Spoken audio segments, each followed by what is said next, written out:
புதுக்குடியிருப்பு மேற்கில் எல்டிடி பயங்கரவாதிகளின் குண்டு உற்பத்தி தொழிற்சாலை மற்றும் யுத்த உபகரண களஞ்சியங்கள் இரண்டினை இராணுவத்தினர் கண்டுபிடித்துள்ளனர். 57வது படையணியின் 2வது பிரிவினர் மேற்கொண்ட சோதனைகளின் போது இந்த களஞ்சியங்கள் கண்டுபிடிக்கப்பட்டுள்ளன. அங்குள்ள எமது நிருபர் அமல் சமந்தா இந்த தகவல்களை வழங்குகிறார்.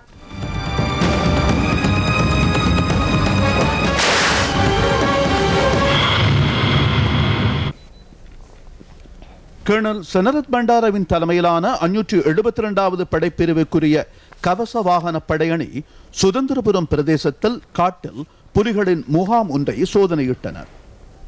அடர்ந்த காடுகளுக்கு மத்தியில் இந்த முகாம் அமைந்திருந்தது. 1 கிலோமீட்டர் தூரம் தாக்குதல் நடத்தக்கூடிய வகையில் புலிகளினால் தயாரிக்கப்பட்ட பாரிய அளவிலான 8 குண்டுகள் இங்கிருந்துள்ளன.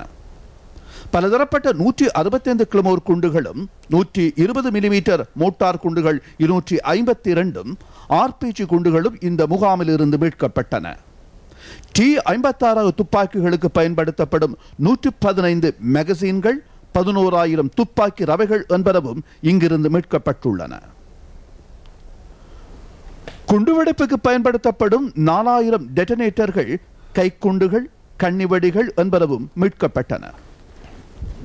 TN-C4 வெடிமருந்துகள், தொடர்பு சாதனங்கள் என்பனவும் இந்த முகாமில் இருந்து மீட்கப்பட்டன. இவ்வாறான உபகரணங்கள் படையினரால் கண்டுபிடிக்கப்பட்டது இதுவே முதல் தடவையாகும். இந்த உபகரணம் இலங்கைக்கு எடுத்து வரப்பட்டுள்ளது. படையினரின் தொலைத்தொடர்பாளர்களை ரகசியமாக செவிமடுப்பதற்கு இந்த உபகரணம் உதவும்.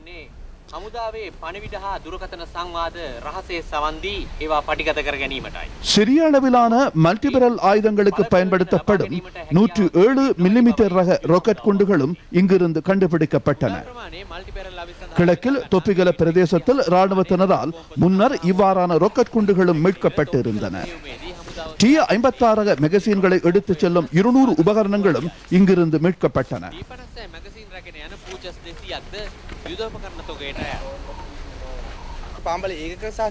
இது சம்பந்தமாக படைவீரர் ஒருவர் கருத்து தெரிவிக்கும் போது, தரைப்படையினர், கவசப்படையினர் இந்த பிரதேசத்தை மீட்டனர். பாரிய சண்டை நடைபெற்றது. எல்டிடியினர் தமது முக்கியமான யுத்த உபகரணங்களை இங்கு ஒழித்து வைத்துள்ளனர். மீண்டும் ஒருங்கிணைந்து எப்போதாவது ஒரு நாளைக்கு இராணுவத்தினர் மீது தாக்குதல் நடத்துவது இவர்களின் திட்டமாக இருந்துள்ளது. இந்த உபகரணங்கள் மூலம் அவர்களால் பேரழிவை ஏற்படுத்த முடியும் என்றார். இதேவேளை இராணுவத்தினர் புதுக்குடியிருப்பு காட்டு பிரதேசத்தில் மறைந்திருந்த பயங்கரவாதிகளின் கன்னிவெடிகள், மிதிவெடிகள் ஆகியவற்றை தயாரிக்கும் தொழிற்சாலை ஒன்றையும் கண்டுபிடித்துள்ளனர். இங்கு தன்னியக்க ஆயுதங்கள் பல இருந்துள்ளன. 2வது படையணியின் லெப்டினன்ட் சுபசிங்க மற்றும் 622வது படைப்பிரிவின் 14வது பொறியியல் பிரிவு, 30வது தேசிய பாதுகாப்பு அணி என்பன இங்கு தேடுதல் நடத்தின. 698 T-56 துப்பாக்கிகள், 78 LNG ஆயுதங்கள், 78 SMG ஆயுதங்கள், 6 RPG ஆயுதங்கள், மோட்டார் குண்டுகள், கிளமோர் ஃபெரிக் ஆயுதங்கள் என்பன மீட்கப்பட்டன. பலதரப்பட்ட குண்டுகள் இங்கிருந்து மீட்கப்பட்டன.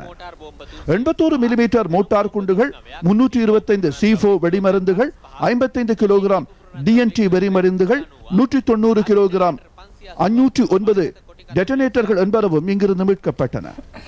இங்கு இலத்திரனியல், மிதிவெடிகள், குண்டுகள் என்பனவற்றையும் இராணுவத்தினர் மீட்டார்கள். இந்த குண்டுகளுக்கு பயன்படுத்தப்பட்ட இலத்திரனியல் உபகரணங்களும் இங்கிருந்து மீட்கப்பட்டன.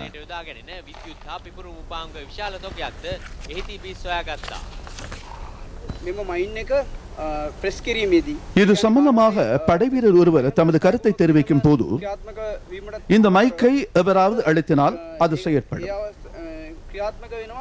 இதனை எவராவது மிதித்தால் அப்போதும் இது செயற்படும். எவராவது ஒரு படை வீரர் இதனை செயலிழக்க செய்யும் போது அது இயங்கும் சாத்தியம் உண்டு.